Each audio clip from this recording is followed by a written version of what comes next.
কলা বা টিস্যু একই গঠন ও কাজ বিশিষ্ট একাধিক কোষ একই স্থান থেকে উৎপন্ন হয়ে একটা সাধারণ কাজ করতে থাকলে ওই কোষ সমষ্টি এবং তাদের সৃষ্ট অন্তঃকোষীয় পদার্থকে একত্রে টিস্যু বলে। যেমন রক্ত এক ধরনের তরল যোজক টিস্যু। রক্তের তরল মাতৃকা বা প্লাজমার মধ্যে লোহিত কণিকা, শ্বেতকণিকা ও নেচক্রিকা কোষগুলো অবস্থান করে। কোষ টিস্যুর গঠন এবং কার্যকরী একক। কোষ হলো টিস্যুর গঠন ও কার্যকরী একক। রক্ত ভ্রূণের মেসোডার্ম থেকে উৎপন্ন হয়। উদ্ভিদ টিস্যু। টিস্যুর প্রকারভেদ। কোনো টিস্যুর কোষ বিভাজন, আবার কোনো টিস্যুর কোষ বিভাজন ক্ষমতাহীন, অর্থাৎ কিছু টিস্যু কোষ বিভাজনে সক্ষম, কিছু সক্ষম বা অক্ষম। বিভাজন ক্ষমতা অনুসারে কোষ টিস্যু দুই প্রকার: ভাজক টিস্যু এবং স্থায়ী টিস্যু।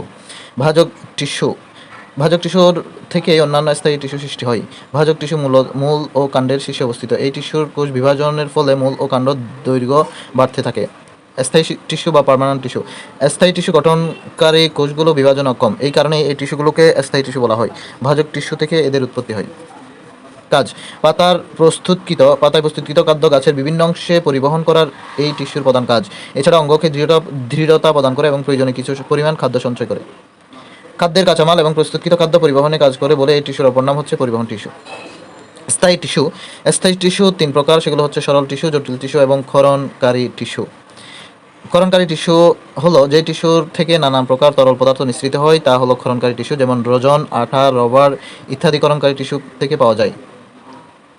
ক্ষরণকারী টিস্যু দুই প্রকার: তরুক্ষীয় টিস্যু এবং গ্রন্থি টিস্যু। তরুক্ষীয় এক ধরনের সাদা, হলুদ অথবা বর্ণহীন তরল পদার্থ। এতে শর্করা, আমিষ, আটা, চর্বি প্রভৃতি মিশ্রিত থাকে। শিয়াল, কাঁঠা, কলা, রবার, আফিম, আখন্দ, ছাতিম প্রভৃতি গাছ থেকে তরুক্ষীয় পাওয়া যায়। গ্রন্থি টিস্যু থেকে সাধারণত মধু, উৎসেচক, আঠা, রজন, তেল প্রভৃতি পাওয়া যায়। উদ্ভিদ টিস্যুর অর্থনৈতিক গুরুত্ব। বাংলাদেশের সবচেয়ে বড় অর্থকরী ফসল হলো পাট তথা পাটের আঁশ। পাটের আঁশ থেকে সেকেন্ডারি ফ্লোয়েম ফাইবার অর্থাৎ বাস্ট ফাইবার পাওয়া যায়। বাড়িঘর নির্মাণ, আসবাবপত্র তৈরি, জ্বালানি হিসেবে নৌকা তৈরি, বাদ্যযন্ত্র তৈরি ইত্যাদি যাবতীয় কাজে আমরা যে কাঠ ব্যবহার করি তা হলো সেকেন্ডারি জাইলেম টিস্যু।